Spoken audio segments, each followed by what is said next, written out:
Hello and welcome to the CFB Super Show pre-lock edition, the Q&A.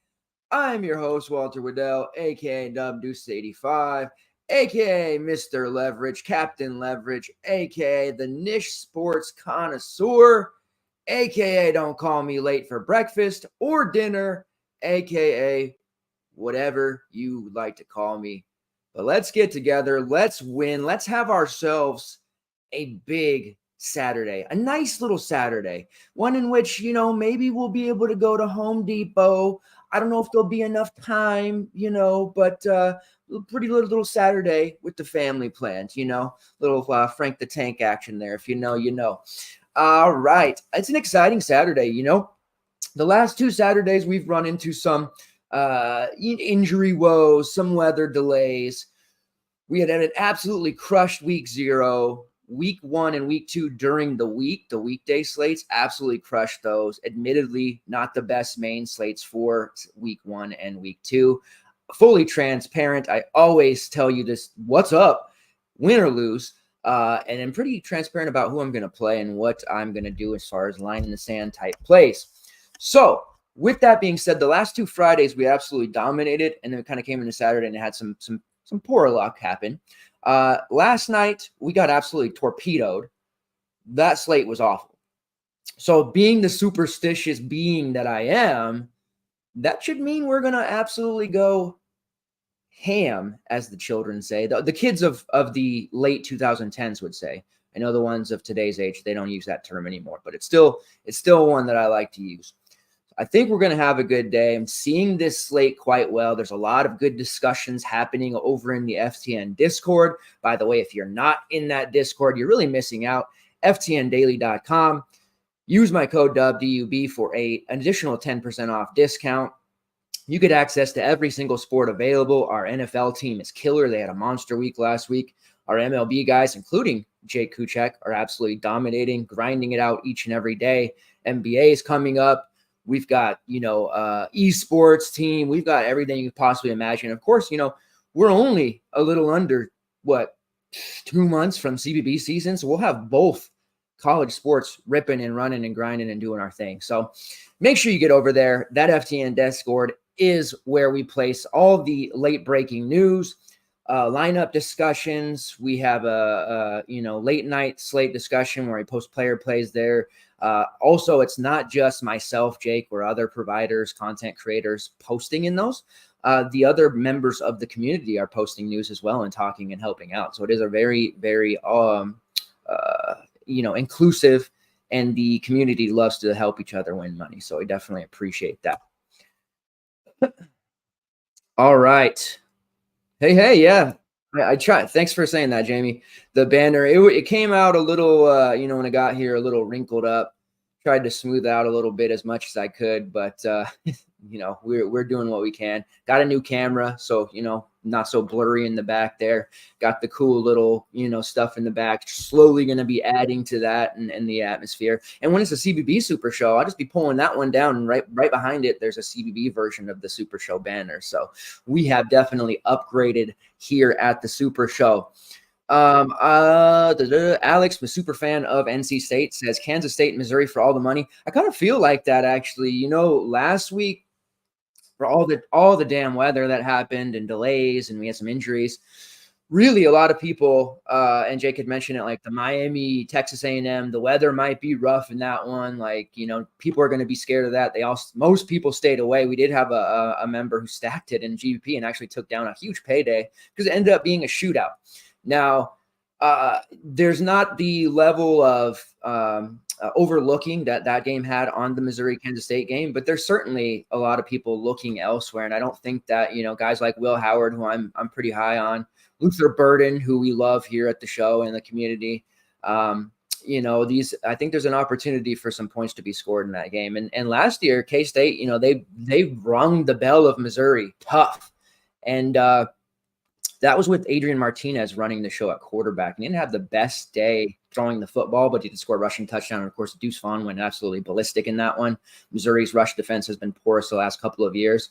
But I think Will Howard is destined to have another good game. And I said it last week on this very show 1 week ago when I landed on Grant Wells with all the Michael Pratt news, which wasn't a great decision, of course. But hey, mentioned Will Howard, he's safe. I feel like we're overlooking him. I should just plug him in. He's not going to get under 25 fantasy points. He ended up hitting 30 plus again. I kind of feel like we're in the same exact position with him. People overlooking him. The price is reasonable. He's, rushing scores galore. He's going to definitely call his number there. The running game of K-State is strong, but Howard's going to call his number in the goal line, red zone area. And he's got a good rapport, good solid chemistry going with his receivers. Now, he is making some risky throws, double coverage throws. Okay.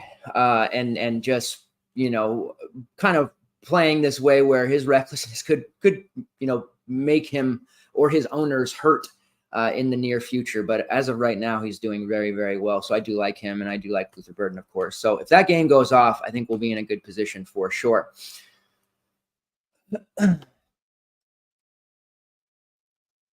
I'm your one viewer. Yeah, it looks like you're over on Twitch. We don't have a lot of Twitch viewers, but thanks for supporting me on Twitch. Let's effing go, bro. Thank you very much. You can watch on YouTube, Twitch, or Twitter, either way. And since you're the only viewer on Twitch, feel free to ask any question you want. Jamie says, side note, hearing all the NFL folks tout brand favorite Puka Nacua like he came out of nowhere.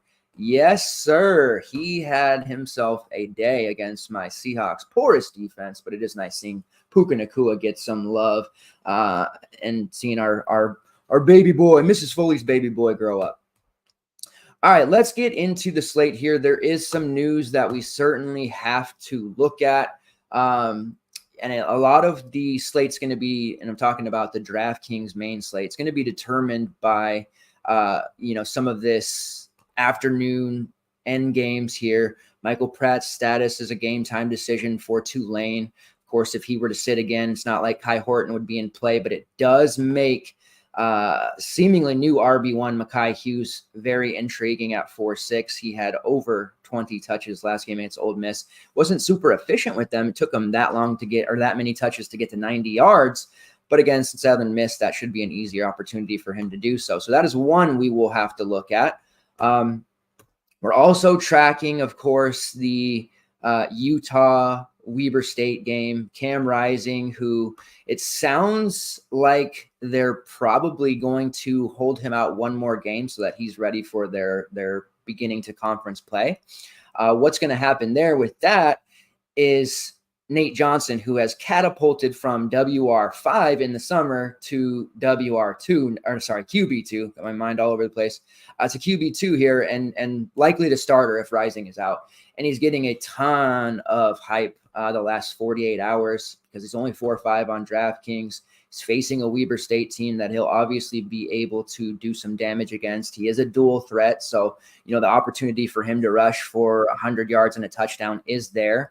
I am usually gun shy on Utah. In years past, Utah running backs have been very, very good to us. It's like 3 or 4 years ago, last year and the year before, things started to get a little crazy with Tavion Thomas, and they seemingly pull running backs out of nowhere sometimes. So I can understand the Jaquindon Jackson chalk for this particular slate, but Nate Johnson there, it's a little uneasy for me. I feel like it's a little bit too cute, and I realize he doesn't have to do a whole hell of a lot to pay that off, but there is just a lot that could go wrong here. Like Cam Rising playing like a quarter, and then Johnson comes in. That'll throw some things off. And then, of course, you have Jalen Glover still milling around there. I know Bernard is injured, but Jaquindon Jackson getting all of the touchdowns. The Utah, Brant Kuthi still doubtful. Not having him hurts the passing game. I don't know that Nate Johnson's going to be really all that great of a passer anyways, but it is a good opponent for them to kind of roll him out there and see what he can do. So I'm a little bit, like I said, leery of Utah and probably underweight compared to the rest of the field. So that'll be a big point of the slate for me if I'm wrong and Utah, detonates and Nate Johnson throws up 20 plus, which he could. it might be a playing from behind type slate for me. And the same could be said for that Western Kentucky Ohio State game, which is turning into massive chalk. At Thursday, going into the show, talking with Jake, my co-host, I wasn't really looking to play too much Western Kentucky, but the case to be made for a high volume attack, playing from behind, having to throw a lot. Austin Reed, he's only 5'5". His number one weapon, Malachi Corley, who is held out, should be healthy, good to go. But we're talking about an Ohio State defense that has NFL caliber players, and they know the running game of the Hilltoppers isn't going to beat them. They're going to sell out to stop Reed. They're going to be draped all over Corley. Now, there are other weapons in this passing game that Reed can throw to, but man, it's just such a hostile environment, and that one also feels pretty cute to me. And we're looking at Reed and Johnson. If they balloon past 25% ownership, I just don't feel like I can do that. And it'd be another week where we're sitting there waiting for those guys to go, and suddenly Will Howard, by the end of the third quarter, has 32 fantasy points, and it's like, damn, it would be nice to have those points right now and not have to stress out about what these lower tier quarterbacks are going to do, against higher tier competition in Reed's case, or plenty of mouths to feed and uncertainty there in Utah's case. So I'm definitely, that's probably my line in the sand play there. Initially thought I was going to be running Reed with Leonard, but now I'm starting to get away from that. And this is almost the same exact position I was in last week with that QB position. Like, hey, where am I going to go? We were on 4 running backs last week. We're not on that this week. We're going back to the 2 quarterback thing because of how the slate looks. And I'm locked on Riley Leonard, which I think most of the field is, but that second quarterback spot is where a lot's going to be determined for me. And I'm really kind of still trying to decide that year in the 11th hour.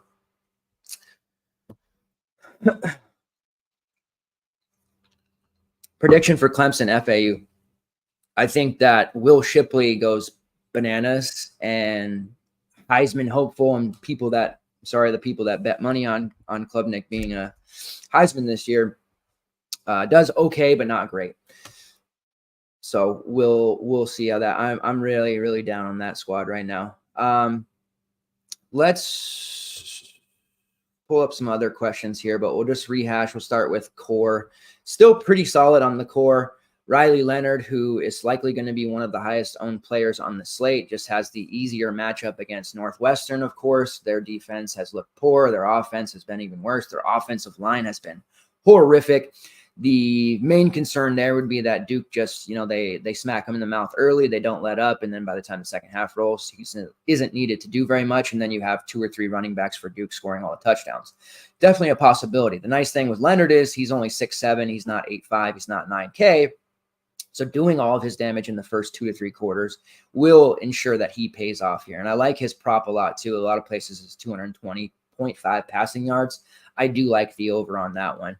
And he has that rushing upside that he can offer us. And I'm almost certain a rushing touchdown is coming from Riley Leonard today, in addition to maybe 2-3 other touchdowns.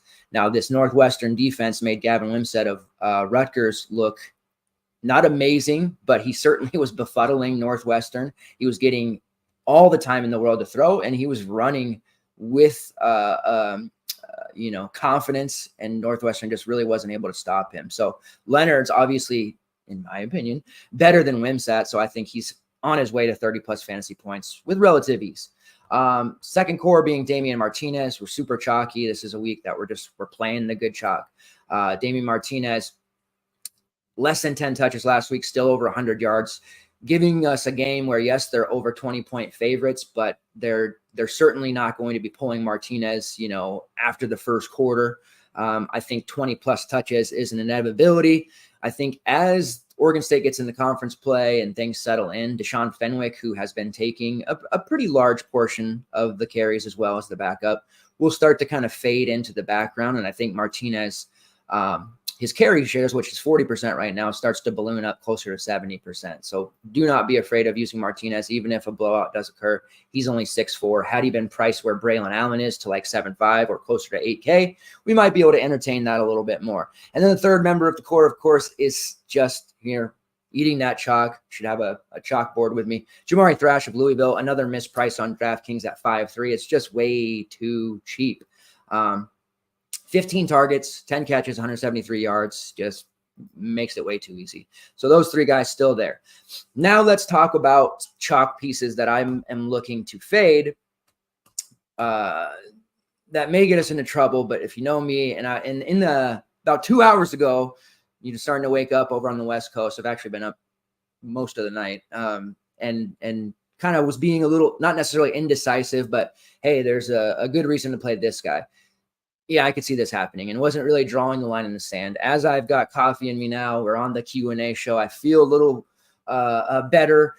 Starting to, get ready for this slate, and I feel like we have spots that we can definitely fade. And, I've never been one to play somebody just because they're going to be highly owned. I've also never been one to fade somebody just because they're going to be highly owned. If it's a chalk piece and it's a bad spot or I don't project them well, then I'm not afraid to get away from them. That Western Kentucky pairing of Malachi Corley and Austin Reed is trending to be extremely high owned, with an Ohio State receiver as the run back, because I know it's football and we always got to have a run back, right? I say that a little sarcastically at the collegiate level. NFL, yes, of course. So that's going to be something that I'm going to be really clenching them cheeks and hoping that suddenly Austin Reed doesn't throw for 304 against Ohio State.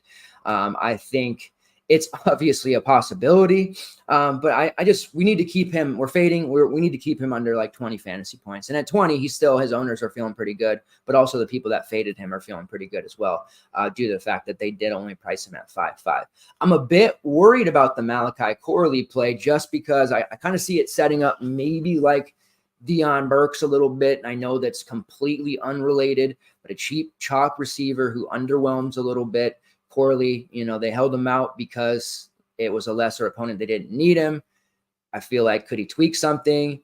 Is Ohio State going to pay especially hard attention to him? What's going to happen there? There are other guys on this team that can catch the ball. Might they double cover? Might they just sell out to stop the pass?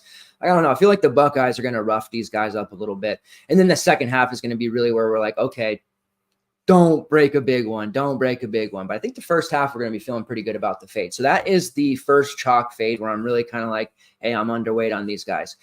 Here's the situation so you understand it. If you're playing a contest where you need to match ownership with people, then yes, you probably have to play those guys. But otherwise, if you don't care about that, I don't feel like we need to play them. Second spot, and the one that I'm actually somewhat worried about, is Braylon Allen of Wisconsin.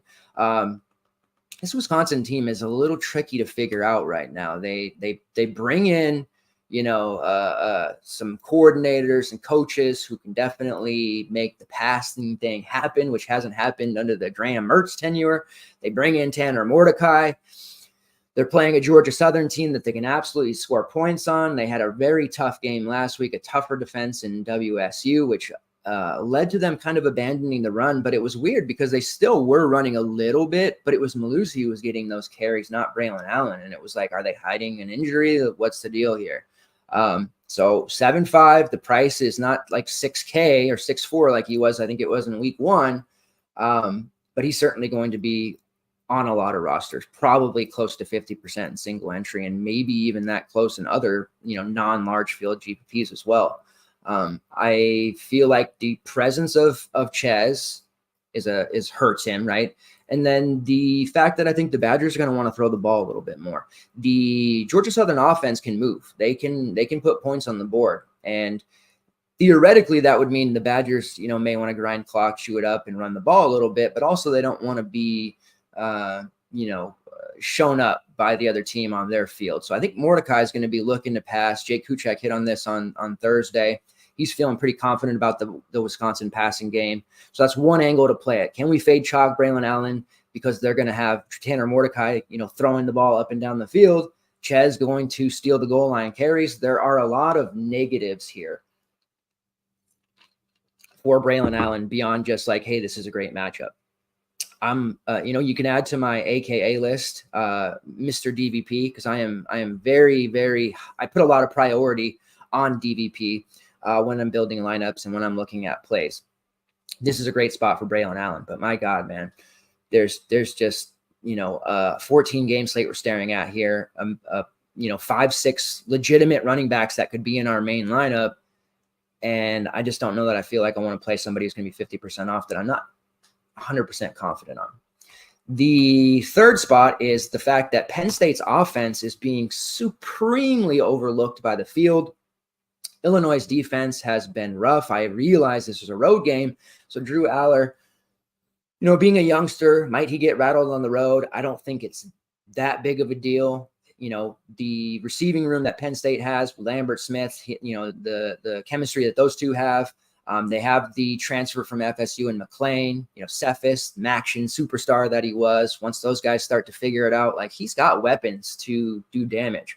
Also, they have to account for that running game. Nick Singleton and Katron Allen are both in a fantastic spot. You want to talk about DVP? To me, this is one of the best spots for any running back on the slate against Illinois, who's giving up over 200 yards on the ground per game. I know it's been 2 games, but you got to use one of Singleton and Allen in your main.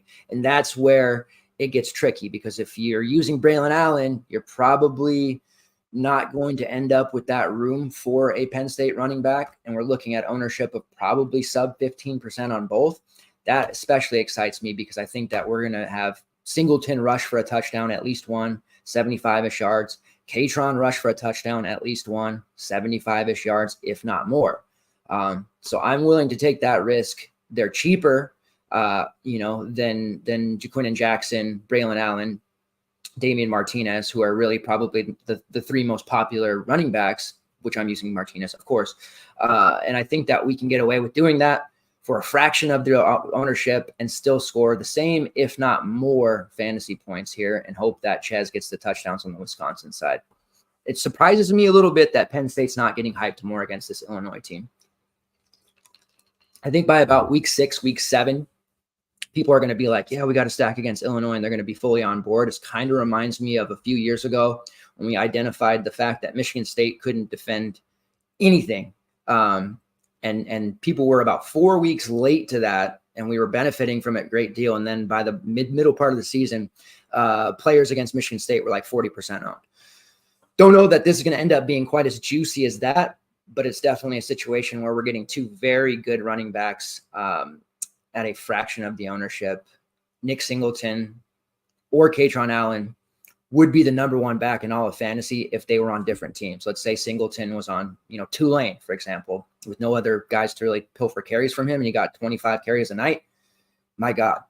Katron Allen, say he was on Minnesota, where they're going to give him 30 carries. My God. So, and the only negative is that, like Braylon Allen, they're going to share carries, but they have a fantastic matchup, and Penn State offense, to me, is a little more exciting than the Badgers. Others might agree or disagree with that, but I think we'll see by season's end how good this Penn State team can really be. So those are 3 areas that I'm on the opposite end of the industry on, which is really no surprise to me. Which PSU running back are you rolling with? That's been the number 1 asked question to me. The easy answer, the cop-out answer is split them. But you don't want to hear that. I don't want to tell you that. I'm taking the cheaper of the 2 on DraftKings and taking Katron Allen. He has their workload is so damn similar, so it really doesn't even matter.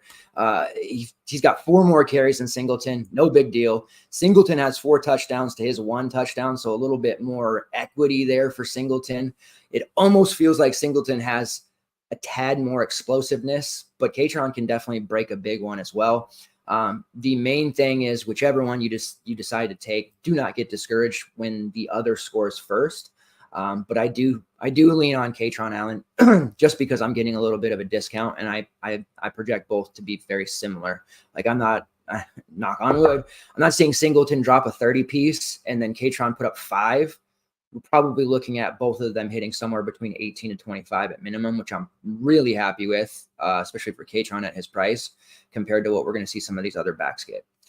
If you're not using either of them, I think you got to use Aller. I know it's tough on the road, but completely full fading Penn State just seems like such a horrible move at this point. just because how porous that Illinois defense has been. And when you look at this Penn State roster, it's really good. I'm going to be on this team a lot all season long, and I think people are really going to be, kind of kicking themselves over the next couple of weeks because they just didn't vibe with it, didn't pay attention to it. There are other options at running back, and obviously Joe Marks is the other running back that I really like without Dylan Johnson around. The bell cow supreme. He hasn't really had that chance to be that in his career. He has 43 carries already. Last year, he had 113 total carries. Dylan Johnson had 89. Through 2 games, he already has 43. So he's well on pace to shatter his, any previous career highs and touches. Right now, he's getting about 60% of the carries. And as they get into more competitive games, like today, that number will probably swell past 75%. And we already know he's a reliable pass catcher. I mean, the last year he had over 200 receiving yards. Dylan Johnson had over 200 receiving yards. Now he's one guy, my TC, closer to 400 or 500 receiving yards, perhaps, although they are committed to being a more balanced team. That Mark's touches are just make him really, really nice option. 6'8's a little bit too cheap for him. FanDuel 8.9 is also a pretty low price. I know LSU isn't the most ideal matchup, but Mark's this is a workload play, not a DVP play. And if he can't get it going on the ground, I think they'll just find him on those like 2 to 5 yard passes, and PPR wise, he'll just rack those up. So it's hard for me to get away from Marks. While we're on the topic of running backs, on DraftKings, the group that I'm really choosing from is Marks, is Braylon Allen, the Penn State running backs, Damian Martinez, of course, and then the kid who's emerging from Tulane, Mekhi Hughes, who we talked a little bit about there, who's 4.6 on DraftKings. Really think that's if you're going 3 running backs, not a wide receiver in the flex, those are the guys that you're really choosing from. You also have the option of playing Damon Bankston from Weber State, who has been fantastic. Opponents-wise, they haven't played anyone close to the Utah Utes. He did rush for 119 yards, 2 touchdowns in week 1. Followed that up last week with almost 150 yards and 3 touchdowns. Probably not going to find anywhere near that level of success, but at min price, if you're an MME guy and you're running, more than 5 lineups, I think it's gross negligence not to have some Bankston shares. So keep that in mind while you're building. And I do want to throw out, in case you didn't watch the Thursday show, Rodriguez Clark on Southern Miss. I saw some folks talking about Frank Gore earlier on Twitter or X, whatever we're calling it now, and kind of hyping him a little bit without maybe realizing that workload, part of that workload has gone to Clark. I like him today against Tulane. That's kind of like a super sneak GPP type play. On FanDuel, also, they have the larger slate. So like the Ole Miss game is on DraftKings, night slates on FanDuel. Did have a tweet that we shared in the Discord about an hour ago. Ole Miss is going to be down several key players. It sounds like Trey Harris is out, which upgrades Jordan Watkins on FanDuel and the DraftKings night slate. And then our guy Quinshon Judkins is looking highly questionable. So Ulysses Bentley kind of dropped the Undertaker meme where he's rising from the dead. Might Bentley be rising from the dead? Yes. But we're going to be talking about some Ole Miss guys later on in the night slate, I think. Jackson Dart, if Judkins is gone, gets a ton of rushing equity as a dual threat guy. So we'll talk more about that. But if you're playing FanDuel and you need a decision on that now, be looking at Ole Miss guys for sure. All right. And as far as the FanDuel core, it is still Michael Penix, Imani Bailey, and Luther Burden, who I feel pretty good about on both sites. Burden not appearing to be too highly owned on DraftKings. My wide receiver grouping is still pretty tight. Jamari Thrash, obviously Corley's in there just because of player pool wise. Luther Burden is my next favorite receiver after Thrash. You have the chalkier Brock Bowers. You have 4 bona fide receivers for Georgia Southern. The Duke receivers are safe. Jalen Calhoun, Samir Higgins, not as high on Jordan Moore, but any of those guys, if you want a pairing partner for Riley Leonard, are fine. I am still being stubborn on AJ Henning, probably not using him on main, but I am certainly playing Henning on the afternoon slate. Just a legitimate weapon. If Northwestern can figure any way to get that offensive line to hold for more than half a second, Getting Henning the ball is a priority for them. So sub 5K AJ Henning, still like him quite a bit as well. As far as sneaky wide receivers, South Carolina with Juice Wells coming back, Xavier Legette. Phillip Brooks is a pairing partner for Will Howard. Jaden Jackson, who is kind of sneaky after his performance last week. Shamir Adike for Wisconsin. And the Tulane wideouts Lawrence Keys and Jaquan Jackson. I didn't mention the LSU receivers or Ohio State receivers. Clearly, all of those guys, their top 2 options on both Neighbors and Thomas. And Egbuka and Harrison Jr. are all in play. Figured you guys knew that, but just in case you didn't, I will make sure you do. Just dropped the FanDuel plays just now for you, T9. So if you have any more specific questions, feel free to ask those. Jay Craig asked, do we like on FanDuel Judkin's backup with him out? So that'd be Bentley. Yes, I'm okay with that. Bentley was actually pretty damn solid at one time, and a viable DFS option. It seems like he shouldn't have any collegiate eligibility left, but I do worry about him having any kind of large workload. So it's kind of touchdown or bust, I think, for Bentley, where on FanDuel, that's okay. So I do think so. WVU Baller says, leaving $500 on the table, but I think I'm locked. Braylon down to Joe Marks made my lineup work. Love it. Joe Marks is a workload stud today. Faked can't. Would you run Daniels naked or no? Yes. His rushing ability makes it so. He also spreads targets. He seems to be really dialed in with Brian Thomas right now. That could easily flip to Malik Neighbors.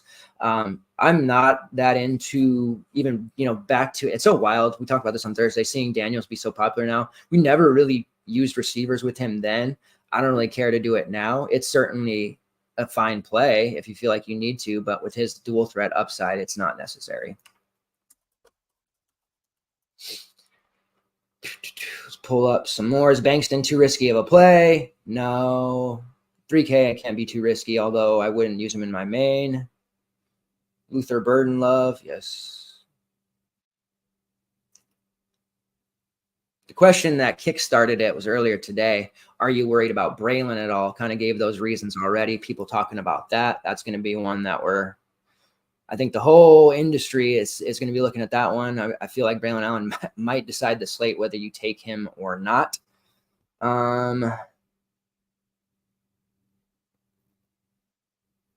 Do we worry about Will Howard on the road? Not necessarily. I don't think that, Missouri's defense, like I said, has been porous throughout the last couple of seasons. Will Howard is just, man, he's just so poised. He's really good. Even on the road, I'm not that concerned about it. I think he has a chance to just do his workman like 250 and 2 and score a rushing touchdown, and then there'll be even more. And if Missouri can actually move the ball, like Kansas State's rush defense is really quite good. And they do a good job of getting to the quarterback. So if they can get some time for Cook and he can make his little intermediate throws that he does, and Burden is just racking up PPR points and they're scoring a bit, this one has the potential to turn into a semi shootout for sure. So I don't worry about Howard because he's, and God, don't even mention it, but I am, barring an injury, I think Howard ends up being like a top 3 or 4 quarterback on the slate. I thought that last week as well, and I didn't pull the trigger, which I was very upset with myself about, but he's definitely strong play on the road or not. All right, let's get into some props. So I have a few here from the DK book that I went last night and put in. So the numbers might slightly change, but speaking of Will Howard, these are my preferred prop bets at the moment. And they're all on DK. Will Howard over 214.5 passing yards. It feels so low. Like old Will Howard or initial backup Will Howard coming in for an injured Adrian Martinez. Maybe not, but the way he's, controlling that offense, that just seems like a low number. I feel like 250 yards is his floor. Katron Allen over 59.5 rushing yards. I'm on the Penn State guys. I also have the Katron Allen anytime touchdown, which we're probably never going to get a plus 450 anytime touchdown again, like we did in week 0. So I'm looking for these confident anytime touchdown plays with better odds, but they're just not coming. We had the Devin Neal anytime touchdown last Friday that worked out, and it was like minus 175. his anytime touchdown prop for tonight is like minus 400, even though he may not play because he is injured. Joe Marks over 68.5 rushing yards. I think volume-wise, that is an achievable number. Damian Martinez, we got burned on his rushing prop last week because he got pulled and he had 106 carries or 106 yards on 7 carries. In a more competitive game, at least in the first half, over to 110.5 rushing yards. Riley Leonard over 225 rushing or passing yards. More coffee, please. Garrett Schrader, which is going to be one that we talk about on the night slate, over 246.5 passing yards, playing against that Purdue defense that gives a ton of passing plays up, especially in the middle part of the field. Those intermediate throws that Schrader excels at. Look for him to flirt with 300 yards today. And then Chandler Morris over 264.5 passing yards. TCU versus Houston is going to be such a fun game. I am going to definitely be stacking that. That Morris, the anytime touchdown for Morris is in play. He's been hitting some rushing scores, and he's been hitting 275 plus passing yards, and he looks good. So I'm very high on that one. I also hit Nick Singleton over 72.5 rushing yards, just so I had both of my bases covered on those Penn State guys. Those are my primary props for today. Those of you who are keeping track at home or following along on the FTN Bets tracker, which is free to view, by the way. Jamie asks, I was talking about this in Discord a little bit, but leg it over more. Yeah, I like the idea of pairing Leonard with someone on paper, but I don't necessarily love the idea for our upside. I would rather almost just play Higgins because I think he has a similar projection, or to Calhoun, but Calhoun's not really worth trying to find that extra salary. Looking at it a little bit closer with Juice Wells, it's a little bit of a mystery just how healthy he'll actually be. The way that they're using Leggett is phenomenal. They're going to have to throw the ball. I know Georgia's tough, but they're finding ways to get Xavier the Rock. So I am a lot higher on him than I was waking up today. Not that I woke up. I was up all night pretty much, but I definitely am higher on him. So I would say yes to that, Jamie. I think you and I are going to end up with similar lineups the way it's shaken out because that's really where my head is at as well. I think South Carolina has a chance to make some plays. I don't know that they'll, because just the way that Georgia's kind of come out flat the first couple weeks. Obviously defensively they have a lot of pros, but I'm certainly thinking that Rattler with the volume he's going to have, Xavier should make some plays, and he's still cheap enough. If he was 7K or something outrageous, no, but I got to think that they're going to be using him a lot, and the fact that Juice is even out there at all, maybe they use him as a semi decoy. Defense has to account for Juice. That's going to make things even easier on Xavier at the end of the day. 2v2 Nate Johnson, Braylon Allen versus Riley Leonard, Katron Allen. Putting me to the test there. 3 of those 4 are all chalk, so it's I don't want to have to play Nate Johnson. It just sounds awful. So I'd go Leonard and Katron Allen there. The safe answer would be Nate Johnson, Braylon Allen, but I'm playing the other Allen on Penn State, and I don't think I would fade Riley Leonard today. I think that is also what I would consider to be gross negligence, honestly. Let's see what else we got here. Aller and Lambert Smith as GPP leverage. Yes, you already know that, though.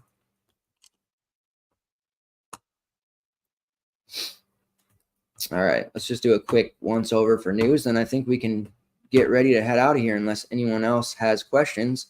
What lane wide receiver do you prefer? Lawrence Keys. I like him and Jackson, but Keys to me is that more PPR guy or somebody that if, gun to the head type of deal, I think he'll come out with more of a safer floor than Jackson. Who delivers us Utah pain today? So are you rostering someone from Utah or are you fading someone from Utah? Because there is 2 different kinds of pain when it comes to Utah pain. Honestly, I would say Nate Johnson in both of those, because those who fade, are going to be like, just don't have 100 yards and 2 touchdowns on the ground, please. And those who use them are, please don't completely suck. I'm not that worried about fading Jaquin Jackson just because of where his price is compared to the other running backs that we like. So I would say Nate Johnson, man, definitely somebody who's I'm actually quite concerned about that one.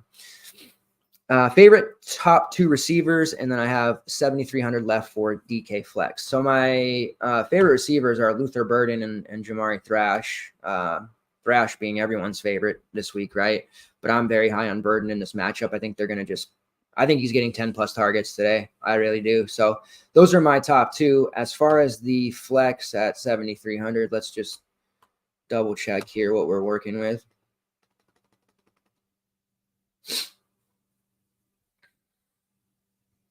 Probably Joe Marks, depending. I don't know what the rest of your lineup looks like, or one of the LSU receivers, Brian Thomas from Lake Neighbors, which I think more people would gravitate towards Thomas just because he's been slightly, more productive, but Neighbors could easily be the one that, breaks it for LSU. So those are the 3 options. I don't know if you already have Marks. If you don't, that's my answer. Utah gives me PTSD as well. What players you like from the K-State, Missouri? I just got here. Day. All the bootleg snacks. So Will Howard, for sure. Luther Burden. Those are the 2 that I'm extremely high on. Burden's a lock. I'm probably going to go to Will Howard here. I just, my second quarterback always just strays so much from the public, and I know it's on the road, but Missouri, they're going to have to prove to me that their defense is actually improved. And I want to take that 30 from Howard and just be able to go into the rest of the slate without having to stress out about my second quarterback. If you need a receiver to go with Howard, you have several options. The safe answer is Phillip Brooks, who is, relatively safe, for as safe as a Kansas State receiver can be. I actually really like, depending on, how risky you want to be, Jaden Jackson, who is a transfer, that 477 and a touchdown last week. The week before that, 238 and 1. Howard is really looking his way.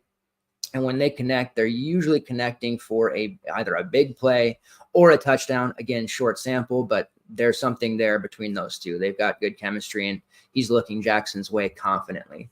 We're also seeing Keegan Johnson, after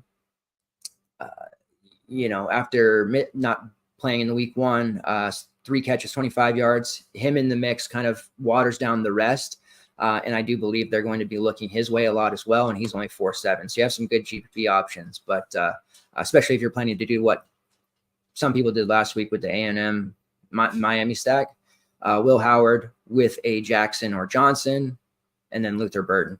Missouri side also, their running backs, while they're good, I don't think we ever want to take running backs against K-State this year. Their rush defense is just so freaking good. The other non-Burden option would just be Theo Weiss. And that's only because Burden has so many more targets than anyone else on the team. Weiss has 9, nobody else anywhere close. Burden in the double digits for targets, 15, 16. So there's not a lot there for Missouri other than Luther Burden. But you can get away with doing 2 to 3 K-State guys if you really want to go all in. Giddens has been fine. Ward has been fine. Giddens really, to me, is filling that Deuce Vaughn role. So if you're looking for a little Deuce Vaughn action, that works as well. All right, let me just fire this off real quick, and then we'll finish up. Let me go over to PrizePicks right now. Anyone that's playing PrizePicks, and we'll double check some numbers, but we have a few. All right. Line up in. I don't want to get caught waiting till the last minute and then DraftKings not work for me. So heading into this morning, the PrizePicks plays that I am super high on and still on was the Will Howard over 2.5 pass plus rush plus receiving touchdowns. I think 3+ is an inevitability. So I'm all over that. Katron Allen over 0.5 rushing touchdowns. Nick Singleton over 75.5 rushing yards. And then Joe Marks over 69.5 rushing yards. When I like a guy, a player, or a group of players, not only am I slamming them in DFS, but I'm typically hitting those props as well. Some weeks take it in the shorts that way, but the weeks that you're right, you generally have yourself a good little weekend, and then you can actually take the family over to Home Depot and get some nice new goodies for the house. So that is it. Next week, there's going to be a show on Thursday as usual, but we will not have Jake. He is busy and will be out. So be prepared for a solo Dub Deuces show, which you are used to in CBB, maybe not so much in CFB. Make sure if you're watching on demand, you have that's speed up to like 1.5 times or whatever. And also start doing timestamps for every show going forward starting next week. That is my promise to you guys. And then we'll be back here next week, 8 a.m. PST, 11 a.m. EST for the pre-lock show. The rest of today, you will see an article. If you're in the FTN Discord and site, you'll see an article for the night slate in the next couple of hours. I will have a Discord player pool and core for the late night slate. And we'll be grinding, tilting, complaining, cheering, and agonizing over each and every 1 yard catch on the slate today. That includes players that we like. I appreciate you guys who continue to support the show each and every week and the content. I will see you guys later. Best of luck today. Let's have ourselves a huge week 3 and lots of green screens in our future. Take care, guys.